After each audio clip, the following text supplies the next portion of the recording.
안녕하세요. 저는 귓구멍을 진료하는 이비인후과 전문의 이성호입니다.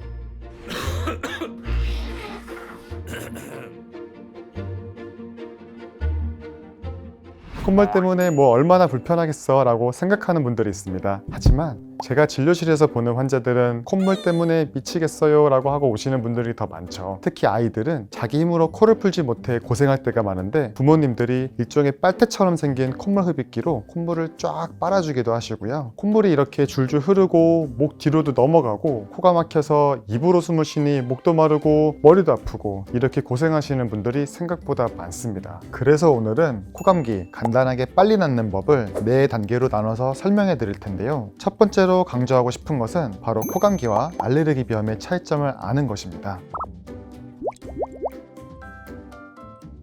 코감기는 대개 바이러스나 세균에 의한 감염으로 코 점막에서 염증 반응이 일어나고 콧물이 점점 찐득해지죠. 이때 치료가 늦어지면 축농증으로 진행되기도 하고요. 또 콧물이 목 뒤로 넘어가 기침을 하거나 열이 날 수도 있고 두통이 오기도 합니다. 이런 증상은 한꺼번에 나타났다가 보통 일주일 정도면 사라지게 되시죠. 반면 알레르기 비염은 특정 알레르기 유발 물질 때문에 코 점막에 과민 반응이 일어나 생깁니다. 연속적인 재채기 발작, 줄줄 나오는 맑은 콧물, 코 막힘, 눈이나 입천장의 가려움증, 피로감 등을 동반합니다. 감기처럼 열이나 몸살 같은 건 별로 없고 알레르기 유발 요인이 사라질 때까지 증상이 계속됩니다. 증상이 대부분 비슷하죠. 그래서 코감기를 빨리 낫고 싶다면 먼저 진짜 코감기인지 아는 것이 중요합니다. 섣부른 판단보다는 정확한 진찰과 검사로 병을 키우지 않도록 진료를 받아보는 것이 좋겠죠.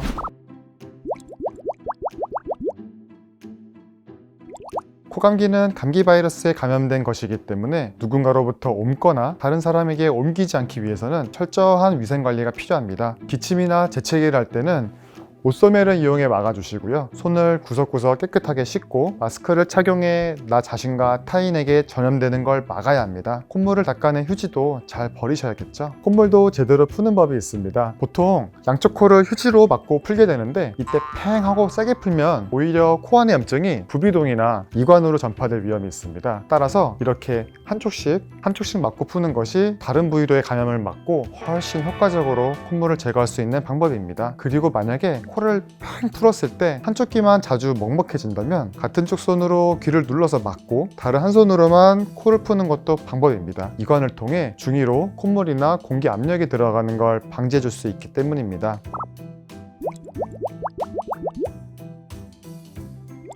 코감기 때문에 콧물이 계속 나오고 코가 막히면서 코 속이 아픈 느낌이 들 수 있는데요. 코점막이 너무 부으면 그런 증상이 심해질 수 있습니다. 그래서 제가 추천하고 싶은 코감기 빨리 낫는 법 제 3단계는 촉촉한 생활을 하는 것입니다. 살짝 적신 수건을 전자레인지에 30초 정도 돌려서 따뜻하게 만든 뒤 코를 감싸고 숨을 쉬면 따뜻한 공기가 코 속으로 들어가 증상을 완화하는 데 효과적입니다. 뜨거운 샤워를 하면 증기가 코 점막을 적셔서 코를 풀기나 코 증상 등이 한결 수월해지는 걸 느낄 수 있죠. 평소 가습기 등을 이용해 너무 건조하지 않게 환경을 유지해주는 것도 좋습니다. 이렇게 해도 코감기 증상이 여전히 힘들다, 코감기 증상을 좀 더 빨리 끝내고 싶다 하는 경우에는 약의 도움을 받는 것도 방법이죠. 코감기 빨리 낫는 법 4단계로 코감기 약에는 어떤 약을 사용하면 좋은지 설명해 드릴게요.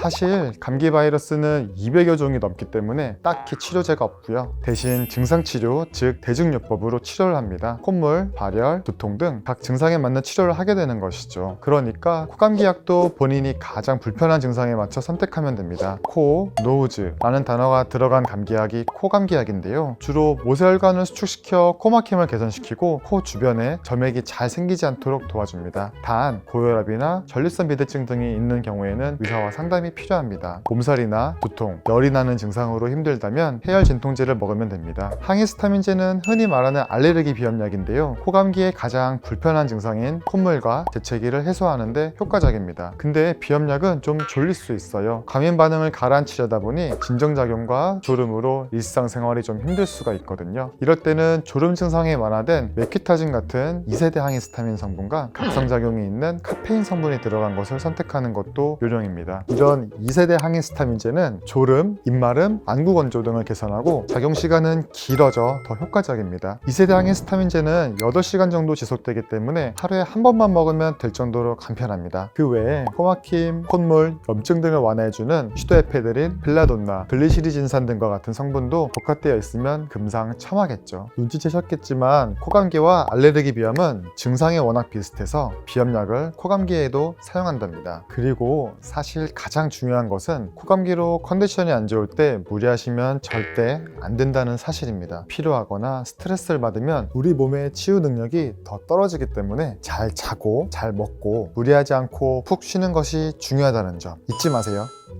감사합니다.